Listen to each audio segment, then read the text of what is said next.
जय श्री कृष्णा। जन्म पत्रिका में कर्ज का योग।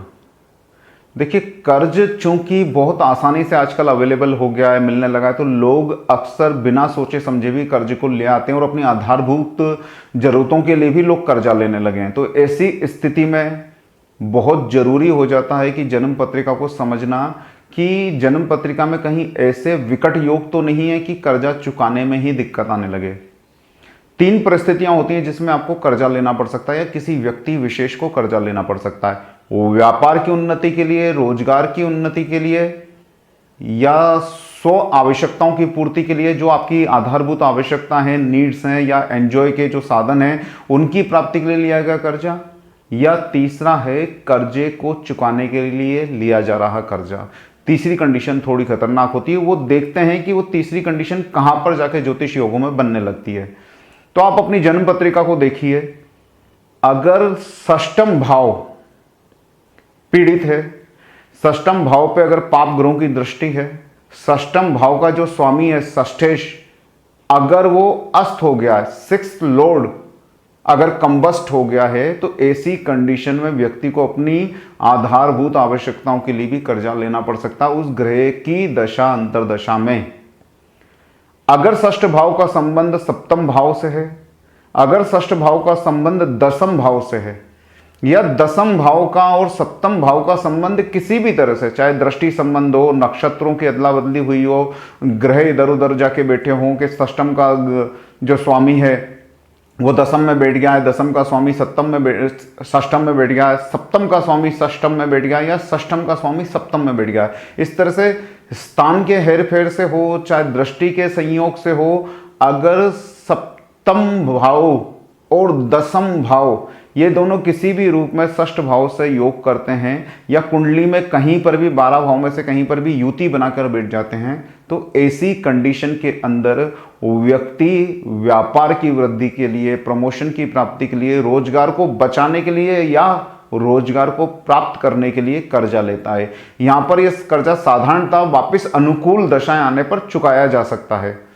तीसरी कंडीशन होती है जो अक्सर लोग पत्रिका में चेक नहीं करते हैं। देखिए, षष्ठम भाव से दो तरह के योग ही बनते हैं। एक, स्व आवश्यकताओं की पूर्ति के लिए कर्जा कब लेना पड़ेगा, मतलब षष्ठम भाव इतना कमजोर है कि व्यक्ति को अपने बल से कंपटीशन नहीं करने देगा। इसको समझना, छठा भाव कर्जे का है तो कर्जा एक तरह की सहायता है, कर्जा एक तरह का किसी दूसरे की शक्ति का उपयोग है।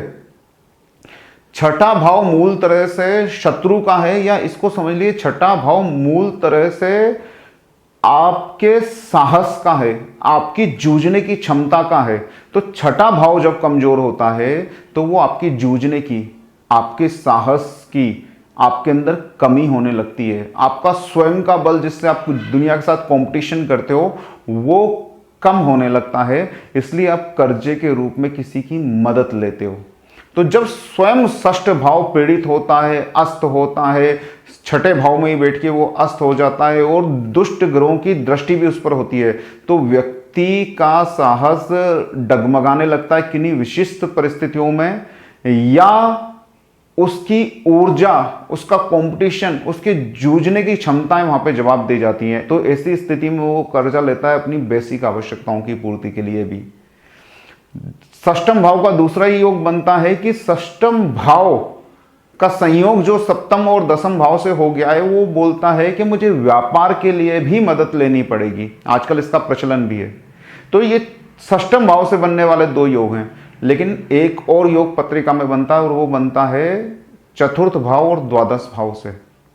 यहीं पर यह खतरनाक स्थिति है कि चतुर्थ भाव का अगर स्वामी, जो मैंने आपको बताया था कि कर्जे को चुकाने के लिए कर्जा लेना पड़े, तो ये खतरनाक स्थिति। तो ये अक्सर कब होती है कि अगर चतुर्थ भाव का स्वामी द्वादश भाव में जाकर बैठ जाए, नीच का हो जाए, अस्त हो जाए, द्वादश भाव में बैठकर चतुर्थेश अगर पाप ग्रहों से पीड़ित हो जाए, या षष्ठम भाव में ही बैठ के शनि मंगल उसके ऊपर दृष्टि डालने लगे हैं, तो ऐसी कंडीशन में व्यक्ति को कर्जा ले लेकर कर्जा चुकाना पड़ता है। उसकी अर्निंग के साधन खत्म होने लगते हैं, उसका भूमि वाहन तक बिक जाए ऐसी नौबत बन जाती है। जन्म पत्रिका के अंदर। तो अगर आपकी पत्रिका के अंदर चतुर्थेश इस तरह से पीड़ित है, बाकी दोनों कंडीशन तो मैनेज की जा सकती हैं, और इवन जो फर्स्ट वाली कंडीशन है कि षष्ठ भाव में बैठा हुआ षष्ठेश ही अस्त हो जाए, तो आपको जब चतुर्थेश की दशा अंतरदशा आने वाली हो तब कर्जा न लें। आपको जब चतुर्थेश के नक्षत्रेश की दशा आने वाली हो तब कर्जा ना लें, और ऐसी कंडीशन बन चुकी है या बनने वाली है, बनने जैसी स्थिति में आप फंस रहे हैं, तो चतुर्थेश के त्रिगुणा जाप कराएं और 4 बार कराएं। मतलब मान लीजिए चतुर्थेश चंद्रमा है तो चंद्रमा के 11,000 जाप होते हैं, तो आप उसके 44,000 जाप 3 बार करवाएं। इस तरह से हो सकता है धीरे धीरे धीरे आपको मुक्ति मिलने लगे, लेकिन ऐसी कंडीशन में कर्जा लेने से ही बचना चाहिए। और मुख्यतः भूमि, भवन, वाहन जैसी स्थिर संपत्ति होती है उसको खरीदने के लिए कर्जा नहीं लेना चाहिए, या फिर उसके ऊपर किसी तरह का भविष्य में कोई और कार्य करने के लिए लोन नहीं लेना चाहिए। नहीं तो ये चतुर्थेश जो द्वादशस्थ हुआ और पीड़ित हो रहा है वो आपके भूमि, भवन, वाहन, मकान को बिकवा सकता है कर्जे की पूर्ति के लिए। तो इस तरह के योगों को अपनी जन्म पत्रिका में अवश्य अध्ययन करें। कर्जा लेने से पहले पुनः विचार करें, कर्जे की कंडीशन खतरनाक हो सकती है। जय श्री कृष्ण।